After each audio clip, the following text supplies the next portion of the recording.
Good morning, good afternoon, or good night, and welcome to Command Power, the show in which we discuss all things Magic the Gathering with a focus on Commander. And today we have another episode in our Spoiler Spotlight series in which I talk about, well, spoilers and tell you what my thoughts are on them. But before that, just a quick reminder to click subscribe if you enjoy my videos. We're well on our way to 1 million subscribers and your support means everything to me. And today we're going to be talking about Funeral Room and Awakening Hall. Now if you don't know how rooms work, this is a new mechanic from the set and it's basically going to be you cast either half of this card and then you can kind of pay the cost for the other half to unlock its effect once it's already in play. So that being said, I'm going to read both halves separately. Funeral Room is for 2 colors and 1 black, an enchantment that says whenever a creature you control dies, each opponent loses 1 life and you gain 1 life. And Awakening Hall is an enchantment for 6 colors and 2 black that says when you unlock this door, return all creature cards from your graveyard to the battlefield. So rooms are one of the most interesting new mechanics from this set, and it's definitely going to be very unique the way they play out. We have yet to see how good they're going to be, although for the most part they strike me as fairly powerful, at least the ones we've seen so far,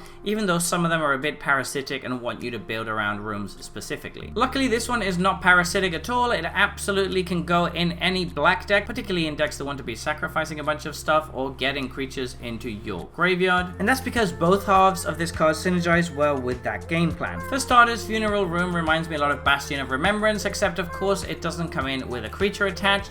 That's still fairly decent. It's obviously going to be a little bit underpowered due to the flexibility you have from playing both halves, but you're only paying 1 mana worth of a premium on this, so I still think it's a really solid effect.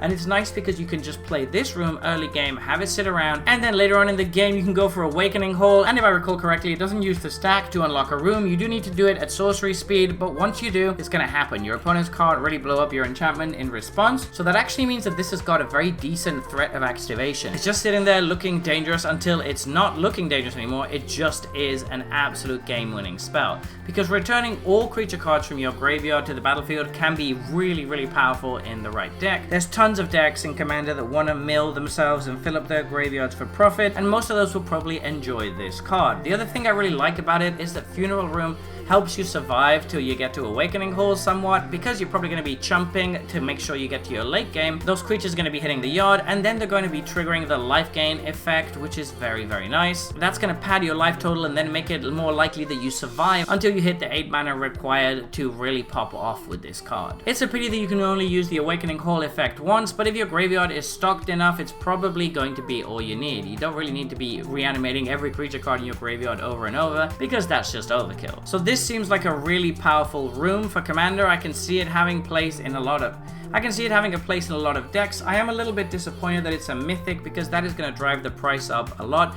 and at the end of the day the front half of this is a very standard effect that really shouldn't be mythic. It's definitely only mythic because of the Awakening Hall side of the card. But anyway, not much we can do about that, so just be prepared to fork out if you're interested in playing this card in Commander. So there you have it. Those have been my thoughts on this new spoiler. What do you think though? Do you disagree with me, or do you think I got it right? Let me know in the comment section below. I always make sure to read all of your comments. And if you enjoyed this video, don't forget to click like or subscribe. It really helps the channel, and until next time, take care.